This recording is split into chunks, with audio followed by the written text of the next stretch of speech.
Hello home makers, எல்லோரும் எப்படி இருக்கீங்க? ஃப்ரீ டைம் அப்படின்னு ஒன்றுன்னா என்னங்கிறதே மறந்து போச்சு. ஏன்னா ஃப்ரீயாகவே இருக்க முடியல. முன்னாடி நிறைய டைம் இருந்த மாதிரி இருக்கும். செடிகளை கவனிப்பேன், அடிக்கடி மருந்தடிப்பேன், உரம் போடுவேன், இந்த மாதிரி நிறையா இருந்துச்சு. இப்போல்லாம் கிட்டத்தட்ட ஒரு 40 நாளுக்கு மேலே ஆயிடுச்சு. ஹாஸ்பிட்டல் போகிறதுக்கு முன்னாடியிலேருந்தே செடிகளை ப்ரூனிங் பண்ணவே இல்லை.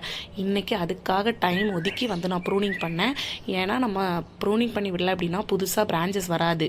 அண்ட் ஆல்ரெடி இருக்கிற பூவை கட் பண்ணல அப்படின்னா புது மொட்டும் வராது. ஸோ அப்படியே தான் செடி நின்றுட்டே இருந்துச்சு. இருக்கிற மொட்டெல்லாம் பூத்து பூத்து பூத்து செடியிலேயே காஞ்சு உதிர்ந்தும் போயிருச்சு. அதனால் இன்றைக்கி எல்லா செடியும் நம்ம ப்ரூனிங் பண்ணி விட்டாச்சு. இனி அடுத்த கட்டமாக வந்து மருந்தடிக்கணும். மருந்துனா வேறு ஒன்றும் இல்லை, நீங்கள் எப்போவும் ஆவலாக கேட்டுட்ருக்குற அந்த ஆக்டினா தான். ஸோ எவ்வளோ அளவு அப்படிங்கிறதெல்லாம் நான் கண்டிப்பாக கம்மிங் வீடியோஸில் உங்களுக்கு நான் ஷேர் பண்ணுறேன். அண்ட் இன்றைக்கி ஃபுல்லாக இதுக்காக டைம் ஒதுக்கி கம்ப்ளீட்டாக ப்ரூனிங் பண்ணி விட்டுட்டேன். அண்ட் இன்னும் இந்த வீடியோ வந்து முடியல. ஸோ எல்லா செடிகளையும் ப்ரூனிங் பண்ணுறேன். அதை நான் நெக்ஸ்ட் வீடியோவில் கண்டிப்பாக காமிக்கிறேன். சரிங்க.